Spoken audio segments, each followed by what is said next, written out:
আসসালামু আলাইকুম ওয়া রাহমাতুল্লাহি ওয়া বারাকাতুহু। প্রিয় ভাইরা,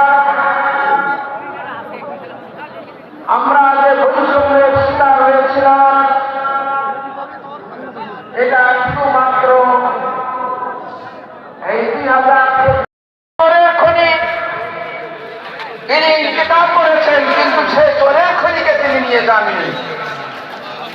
সেটা তারা আস্তে আস্তে বৃদ্ধি পেয়েছে। সেই জোর দিয়ে কখনো বাংলাদেশে সুফল বয়ে আনতে পারে না।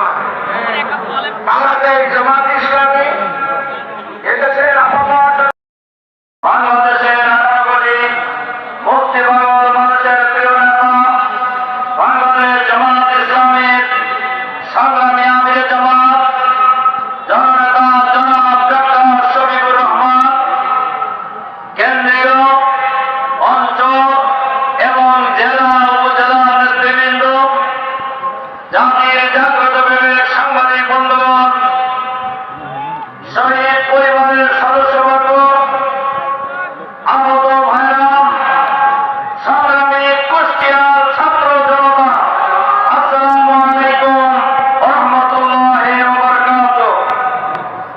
সংগ্রামী ভাই এবং বন্ধুগণ, আরো অল্প সময়ের মধ্যে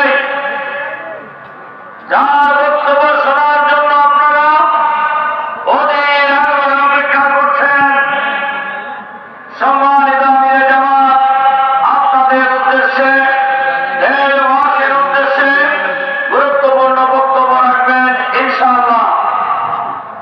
সংগ্রামী ভাই এবং বন্ধুগণ, আমার কথা শেষ করছি। নেতৃবৃন্দ, সংগ্রামী কুষ্টিয়ার কর্মী ভাইরা, আসসালামু আলাইকুম ওয়া রাহমাতুল্লাহি ওয়া বারাকাতুহু। নেতৃবৃন্দ বক্তব্য রাখবেন, শুধু আমি একটি কথা বলেই শেষ করব।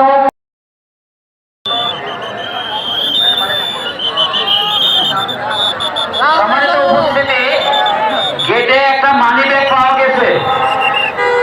মানি ব্যাগটি মঞ্চে আছে, যার মানি ব্যাগটি সে মঞ্চে এসে নির্দিষ্ট প্রমাণ দিয়ে নিয়ে যাবেন ইনশাল্লাহ।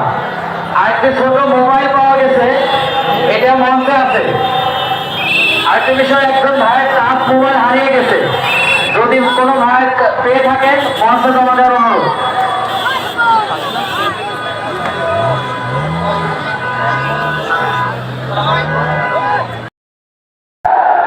আমরা আহ্বান জানাতে চাই, আসুন সকল রাজনৈতিক দল, পেশাজীবী, বুদ্ধিজীবী, কৃষিজীবী, প্রকৌশলী সকল ভাইদের জন্য আহ্বান, বাংলাদেশ জামাত ইসলামের এই কোন আন্দোলনে যোগ দেওয়ার জন্য আপনাদেরকে আহ্বান জানাই।